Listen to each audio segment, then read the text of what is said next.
Welcome to Jurassic Park. You're gonna need a bigger boat. Why don't we just wait here for a little while? Do you want to know what it is? There's no knowing where you might be swept off to. Help me, Obi-Wan Kenobi.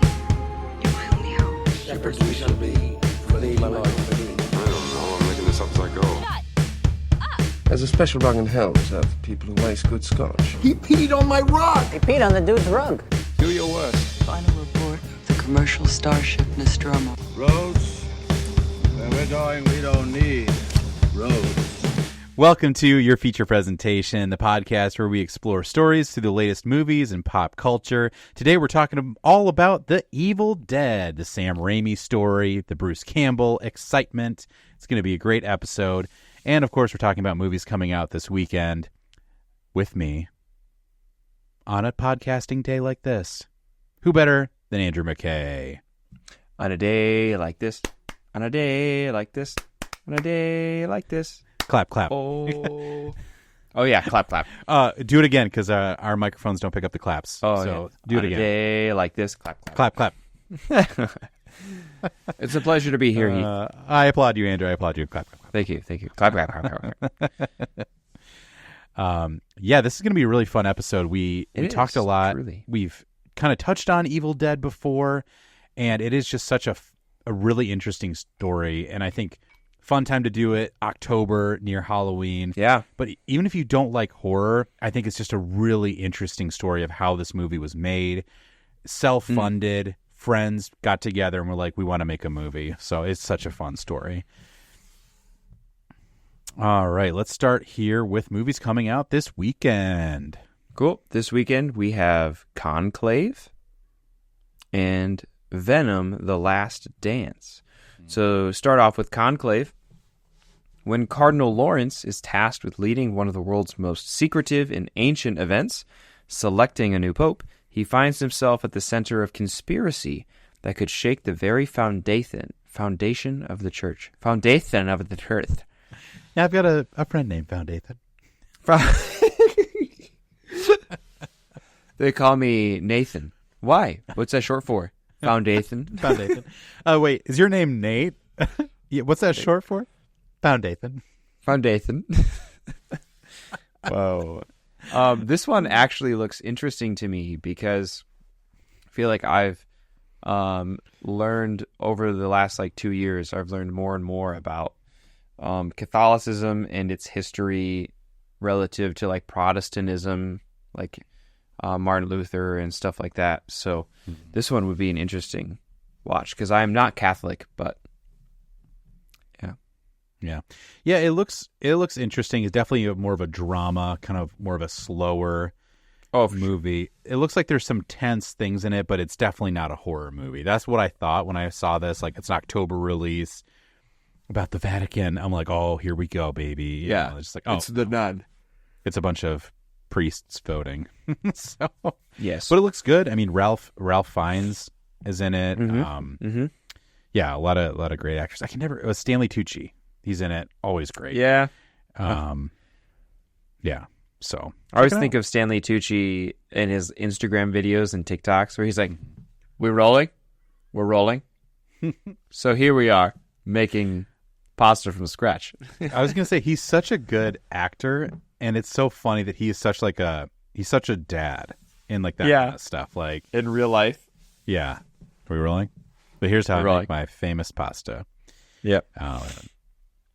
Yeah, he's great. Speaking of pasta, Venom and The Last Dance.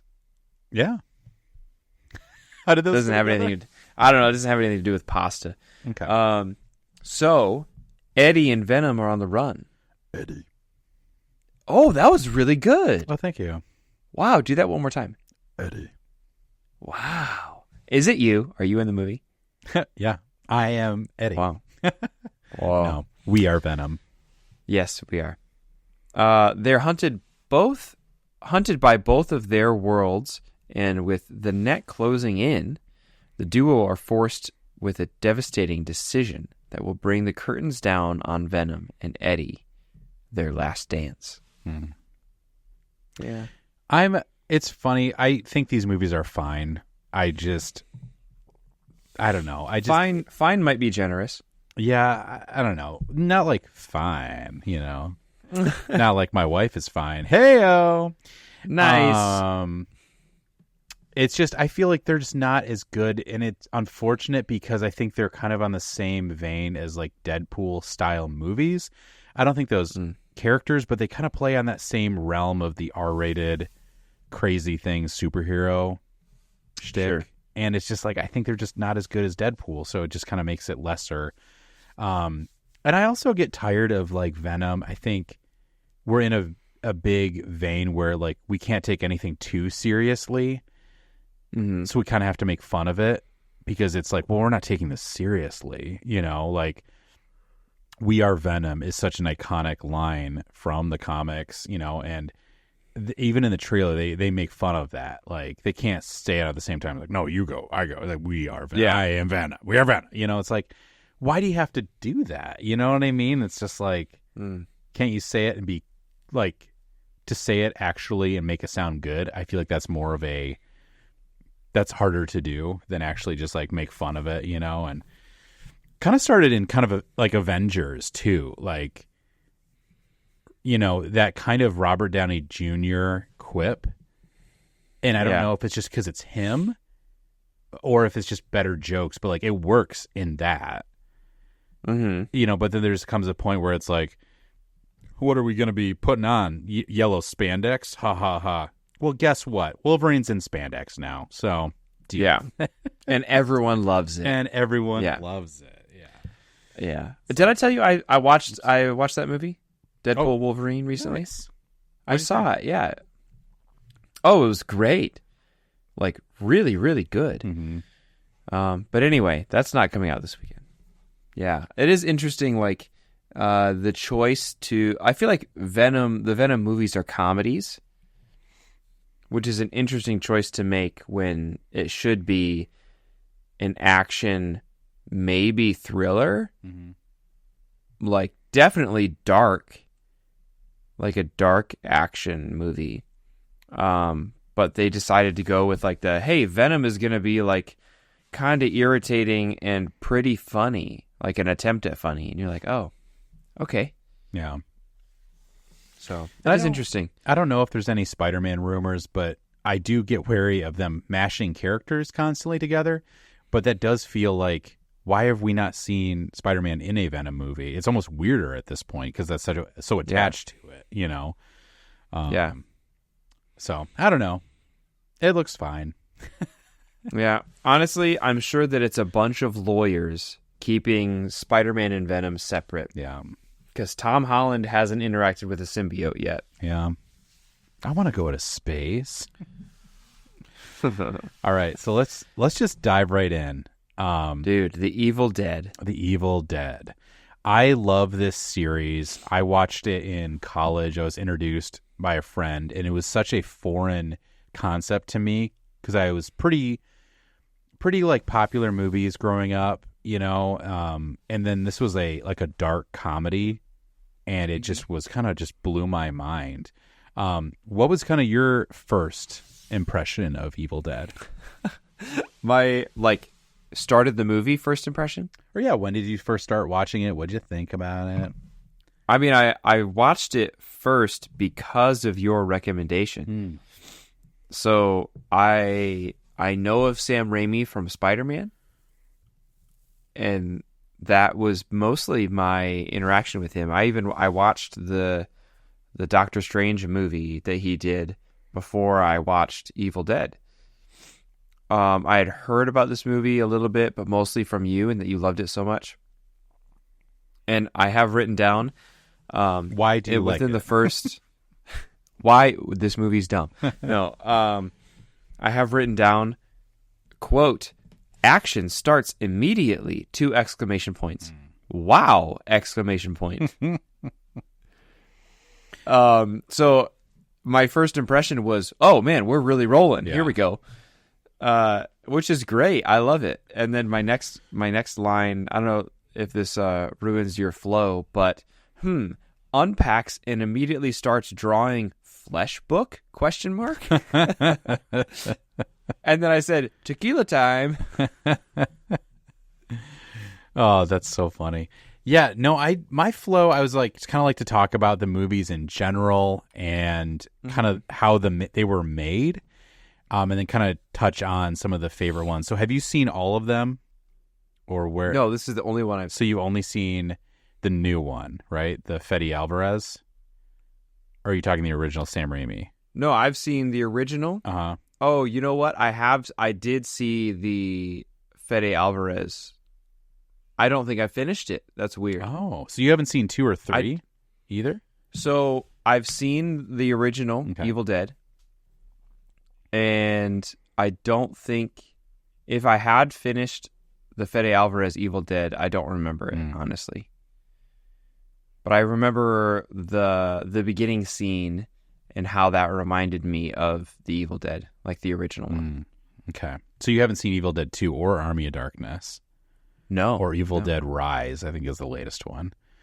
Okay, well, strap in. Here we go. I know. I won't spoil too much, but it's so interesting. So these movies, we're both from Michigan, and I think that has a special place in my heart. So Sam Raimi, the director, writer, and Bruce Campbell, the star, grew up outside of Detroit in Michigan. And they self-funded this movie. So they shot a bunch of movies, kind of like Steven Spielberg's story, just like, I got to grab a camera and we got to make movies. Like, they have such that desire to make movies. And I think that's so cool that, like, I'll do it with my neighborhood friends. Like, they were literally, while most of us were playing sports or playing, like, war outside or something like that, like, they were playing, like, they were making movies,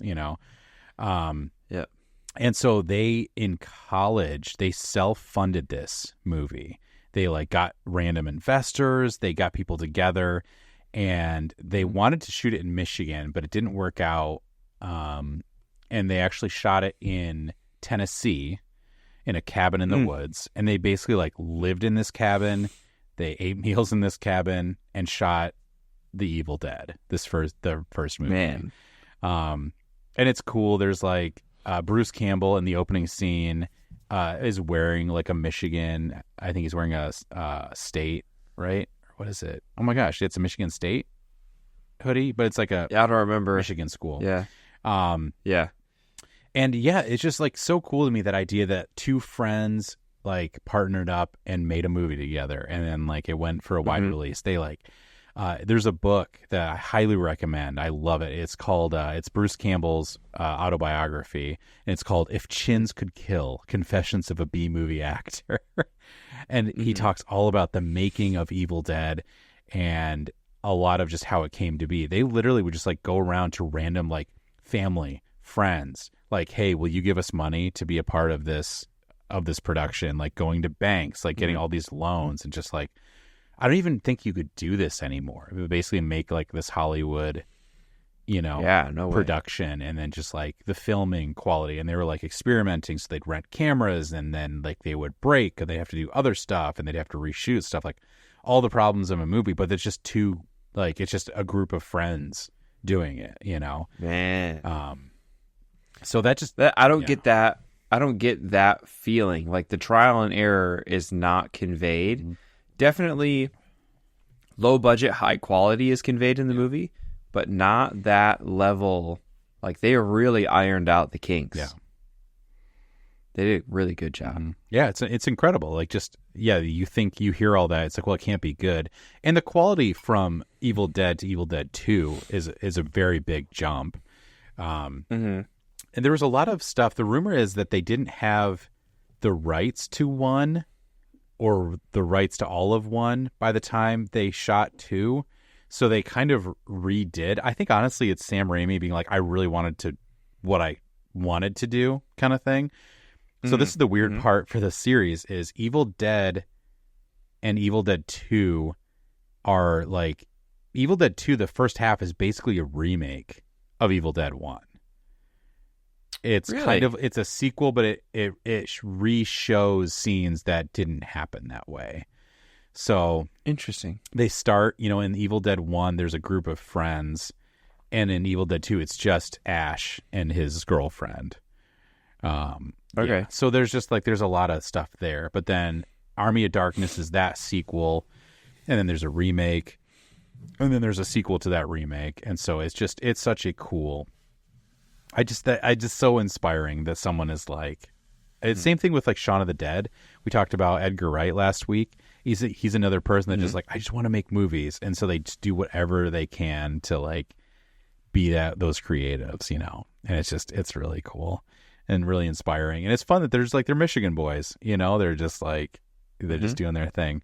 So I'd love to talk about kind of the movies individually, and obviously you haven't seen all of them, but like what are some of the things that stood out to you like in the original Evil Dead, I guess, that are really like, you talked about some of those techniques or things that they like ironed out. And yeah, I thought one of the first things I wrote down was that the cabin feels like a Venus flytrap.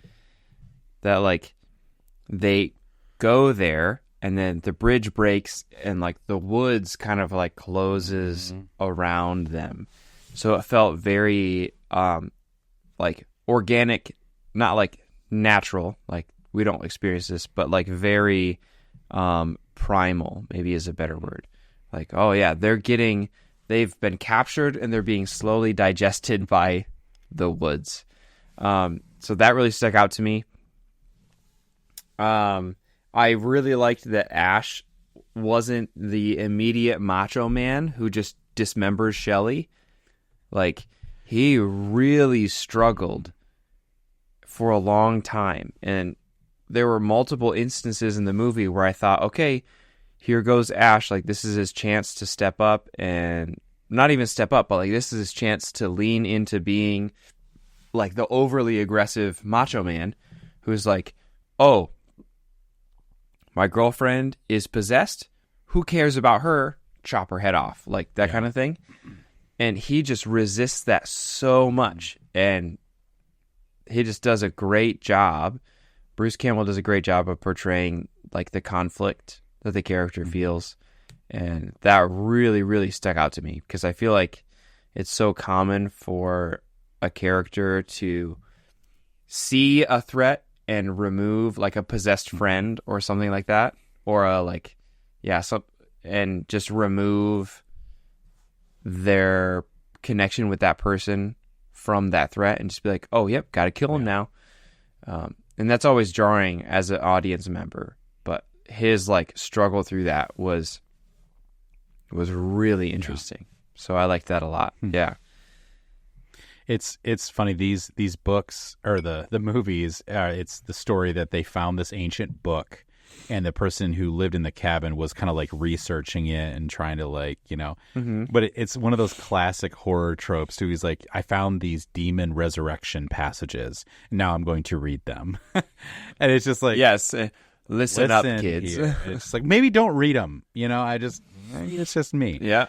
And that kind of happens throughout that, like, it's this book that keeps summoning these things and people get possessed by these creatures. And, you know, we talk a little bit about this, and this is such a weird topic because I think demon possession is not a fun, light topic, you know? And yeah. And I think there are elements of real spirituality in the world, you know, as like, you know, but this is done as a way of like, they're like they're infected, but it's a zombie. And I feel like I can still enjoy it as a lighthearted thing as opposed to like exorcism or something like that. You know, it's like they are possessed, but it's this weird dark comedy. And that's what it's defined as. And it's such a balance of, it's not a serious thing though. And so we kind of laugh at it, you know, the ridiculousness of it. And it's like, that's why it's gratuitous and violent, but it's like gratuitous to the time of like, you know, the famous scene from The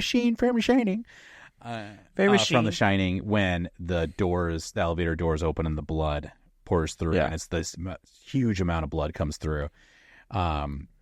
It's like that, only imagine if it was a pressure hose that just shot it out. It's like, that's funny. And like, that's what Evil Dead does. Like these gratuitous, intense things, but they do it in a funny way. You know, and it's funny you brought that up about the house. Is like the house is a character, in this. The woods are a 100%. character, you know, and it is so interesting to see kind of all that stuff like intertwine. Yeah, I thought it was interesting that each possession seemed to be unique to the person. And I don't know if that tracks for the later installments, but like some of the friends that get possessed can turn back. And I wrote down in all caps, they can change back? Like because his girlfriend like becomes his girlfriend again.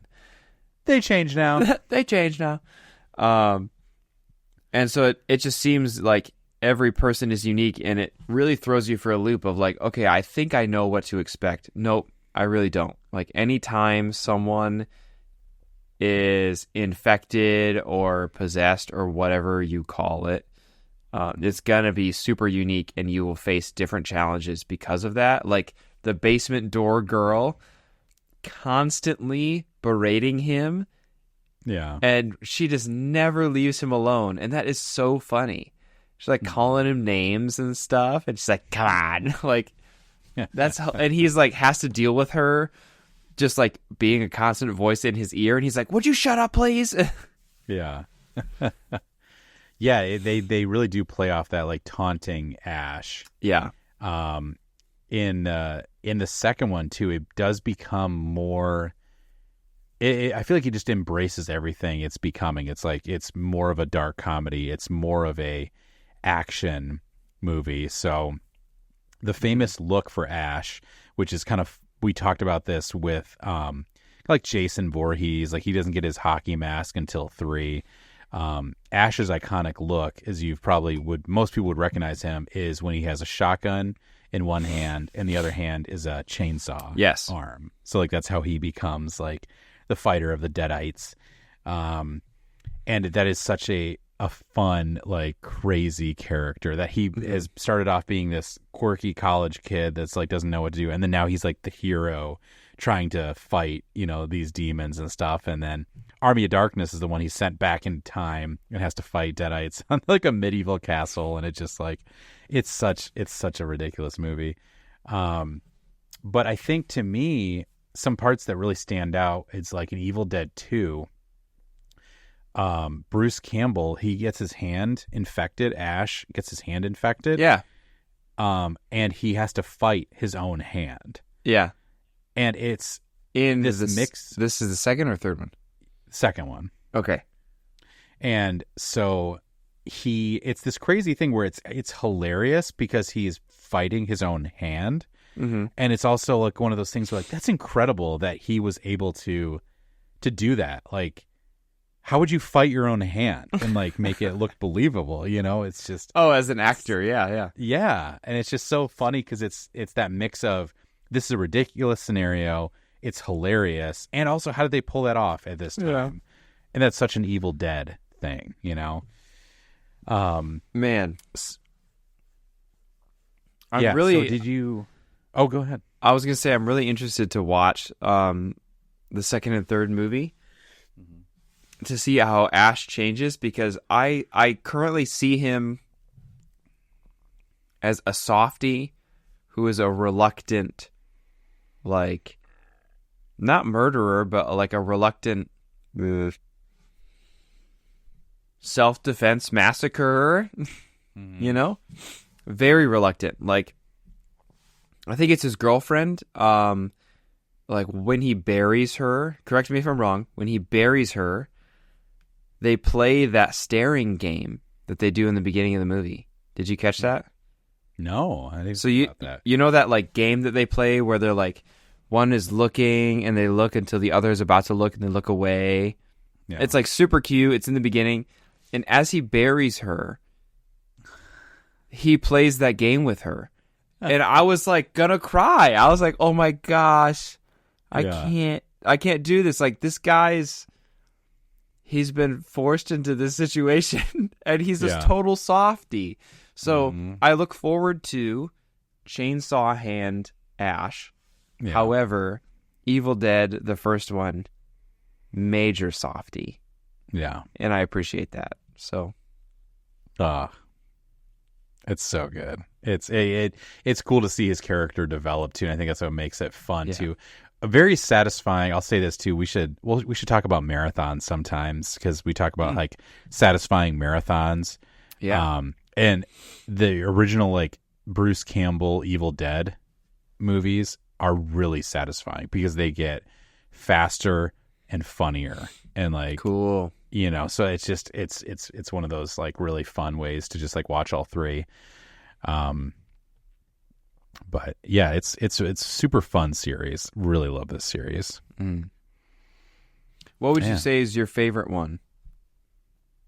I think Evil Dead 2. I think it has kind of it's such a mix because I think Army of Darkness, you know, I listed Army of Darkness under my comedy horror.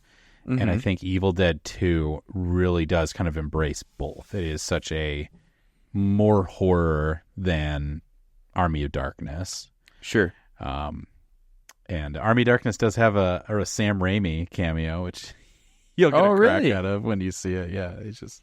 I love that he puts that car in every single one of his movies. Yes. That's Well, so tell us about that. Maybe people don't know. The car? Yeah, so I don't know what type of car it is or what, but the car that they drive to the cabin makes an appearance in every single Sam Raimi movie. Like Spider-Man, Doctor Strange, I assume all of the Evil Dead movies. Like, it shows up somehow, and I think that's so fun.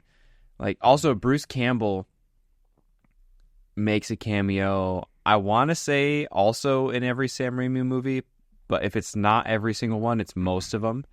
It's close to it, yeah. Yeah, like I don't know if he's in the first Spider-Man, but he's definitely in the second. Oh, he is. Is he in the first one? Spider-Man.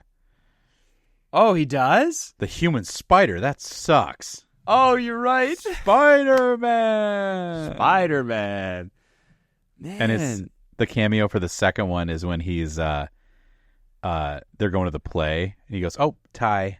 And he straightens his tie. Oh, yeah. Shoelace. Can I help you? No entering after the doors are closed. Oh, so funny. Oh, man. In his autobiography, he talks about that it wasn't ever intentional to be in every single one. Yeah. But it was just always like when it worked out. So he's not in every single Sam Raimi movie. Yeah. Have you ever seen Darkman? It's another Nope. Sam Raimi. It's like a superhero movie. Liam Neeson's. Oh, cool. But he has a cameo in that as well. And then there's like several other things that he's in. I was gonna say too, back to Doctor Strange, the latest one, The Mouth of Madness, right? No, Multiverse of Madness. In the Mouth of Madness. The that's, Mouth of Madness. Yeah, Multiverse of Madness. That has such vibes of Evil Dead.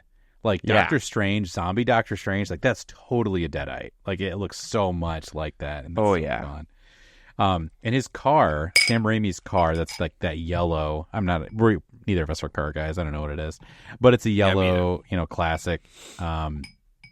It's like floating in one of the Doctor Strange scenes. It's one of the cars, so it's like a little cameo, but straight up, like it's Uncle Ben's car in Spider-Man. And it's Ash's car. And Bruce Campbell talks about that in his book, is like it was kind of one of their main things on his movies to kind of destroy his car. Like it's one of those cars that's literally been beat up, blown up, and it's like they keep replacing the parts, or Sam Raimi does. And one time, like Bruce told a story about how he intentionally did not switch out that car, or was like, is this the real one, or is this the spare car or whatever? He's like, oh no, yep, that's that one. Tear out the seats. It's like, did you tear out the seats in the car? And it's like he wants it destroyed. It's an Oldsmobile Delta 88. Yes, Delta 88. Yeah, that's crazy. I drove, obviously not that Oldsmobile, but I drove an Oldsmobile as my first car for many, many years, and they're very comfortable. Oh. Spacious. Yeah. But yeah, it was Spider-Man, Evil Dead, Oz the Great and Powerful. I've never heard of that one. Yeah, that was it's like a Wizard of Oz prequel. Interesting. Which is really weird. That's weird that they would put that car in that movie. Yeah. And Drag Me to Hell is on my list of movies to watch, but I have not made it to that. That's another one that's really good. Really? It's definitely, it's intense, and it's definitely in a horror, like a dark comedy, because of the ridiculousness of that as well. But yeah, I think that's all I've got for Evil Dead. Yeah. It's a fun series. Highly recommend If Chins Could Kill, Confessions of a B-Movie Actor, and just a lot of fun stuff about it. You have any final thoughts? I do. I have one final thought, and I want to pose this question to you. Ooh. I'll have a final response. What is your favorite shot or the most iconic shot for you of any of the Evil Dead movies? Whoa. I've seen the one, so I'll answer first and you can think about it. Okay. I've seen the first one, and the one that made me like, whoa, that's cool, was the mirror shot. So Ash is like, something absolutely terrible has happened, and he's like kind of stumbling backwards, and he looks over, completely horrified. He looks over at the wall, and he sees a mirror there, and he's like looking at himself, and he reaches his hand out, and one continuous shot, hand goes up, enters the mirror as a pool of water, jiggles it around, and pulls his hand back out. Mm-hmm.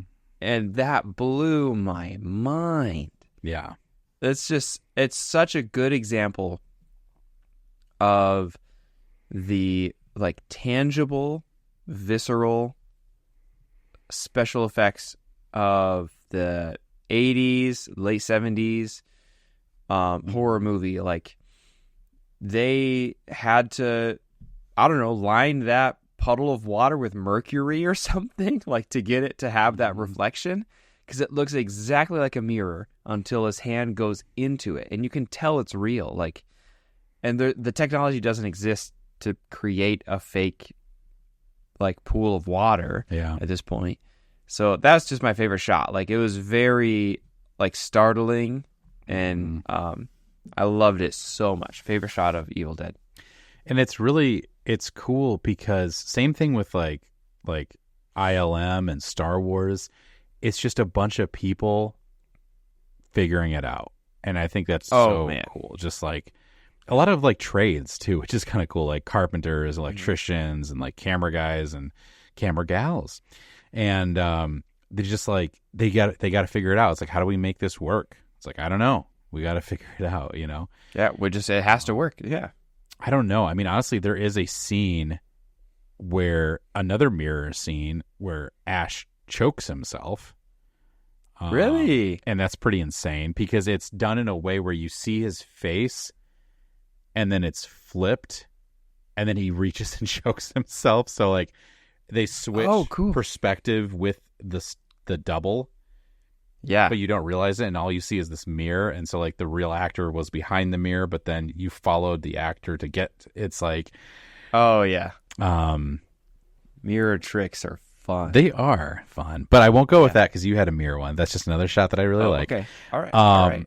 I will say this too, that probably some of those cool, just so many interesting shots, like when you stop and be like, they didn't have digital. How did they do this? You know? Yeah. Yep. But I think my favorite iconic shot is one that they mirror in 1 and 2. It's that somebody gets hit, like a Deadeye is killed, and an eyeball pops out. Yeah. And the camera follows the eyeball, and it lands in somebody's mouth.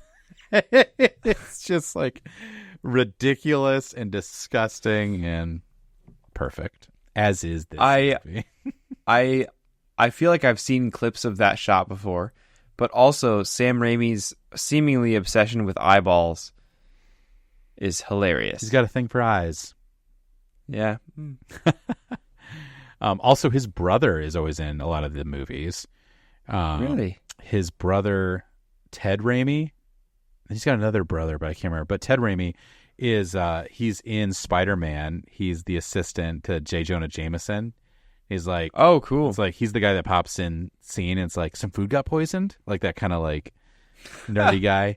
And he plays a lot of the Deadites in this movie. So like they just like throw like prosthetics and stuff, which is cool. Nice. Whoa. And I said I was going to wrap up, cool. but I'm just kidding. I'm just going to keep going here because I also would love to talk about the Fede Alvarez one because I obviously I really liked Alien Romulus. We both quite enjoyed it, and I love watching a movie based on to see like if it's going to be good or if I'm going to enjoy it, like watching a director's other work. And so that's why I was like, I love Evil Dead, but I haven't seen this one yet, so I wanted to watch his Evil Dead. And it's a really interesting take. I think it's very metaphorical. It's not to this level, so I'm not claiming this, but it's on the Babadook thought process of the monster isn't a monster, you know? But it still has the gratuitous violence. It has the intense, thing. So it's hard because it's like when they make movies like 20, 30 years later, they're just different. But I also really enjoyed that movie, and it was cool to see that legacy continue. There's also a TV show called Ash versus the Evil Dead, and that's we got a couple of seasons of that too. That follows Ash's story, and it's a fun series. There's a bunch of video games. One of my roommates in college played through all the video games of this, and it's just like, man. It's one of those things that has such a following that's like, if you get into this movie, you can really do a lot of stuff. So hopefully if you love Evil Dead, this was fun kind of chat. But then if you haven't seen this, hopefully this kind of inspired you to watch just like someone who's just, connect with somebody that you work well with and do something creative. Like that is such a fun story for Evil Dead. That's amazing. You're amazing. And I love you. Thank you. You are my Sam Raimi. All right. So I'm going to tell the I love you story that we've postponed for a month because I think it's funny. Okay.